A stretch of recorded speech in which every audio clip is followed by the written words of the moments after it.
Here's our political correspondent Jackie Ashley. Cradley Printworks in the West Midlands. One young student, Adrian Dodd, had planned to spend next year working here to gain experience before going to study engineering at university. But he's pulled out, going straight to university this autumn to avoid paying tuition fees next year. It would have been a major factor in my career. I felt it would have contributed me considerably towards my employment after university and would have helped me increase my capabilities as an engineer. Adrian stood to lose several £1,000s by delaying his university place.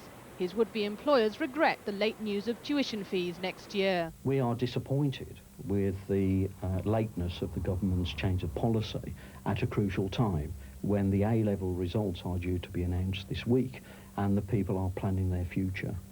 Good afternoon, Newcastle Inquiries. The Universities and Colleges Admissions Service has received nearly 2,000 calls today alone from students trying to find a last-minute college place this year. The government has signalled that those planning 3 months of voluntary work in their gap year will be exempt from fees next year. But that's not enough, the colleges believe.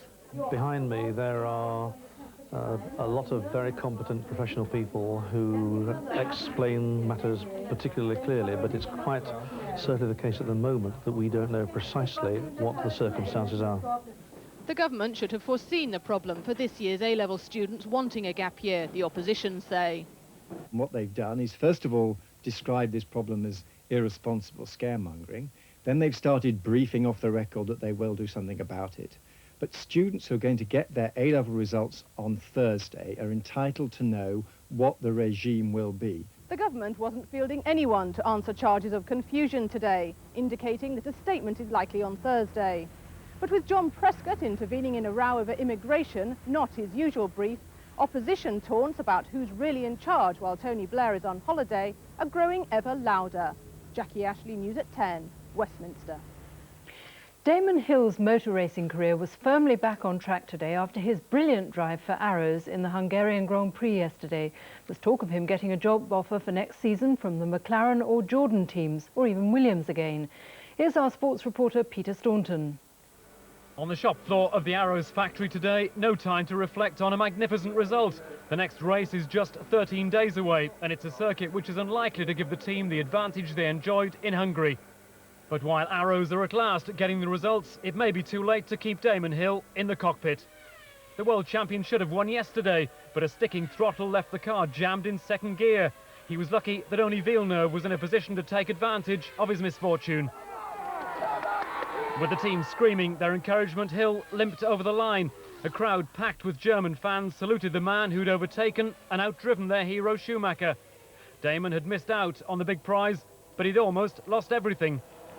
It wouldn't change gear properly, and then the throttle went on the blink completely, and a few times the car just stopped almost completely. So I really was amazed we managed to get to the end. But as the team's first real celebrations of the season began, Hill's search for a more competitive drive for 98 was continuing. The team owner today expecting the worst. If he gets a big offer from Williams or McLaren, then obviously I'll understand that, and I won't necessarily think it's agree with him that would be the right decision, but you know, I would understand that. Maybe, just maybe, Tom Walkinshaw will be able to keep him.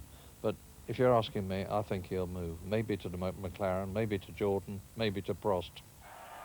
He came an unlucky second yesterday. Next season, Damon Hill aims to make a lot more visits to the podium. Peter Staunton, News at 10. Coming up next on News at 10, more news including why the heat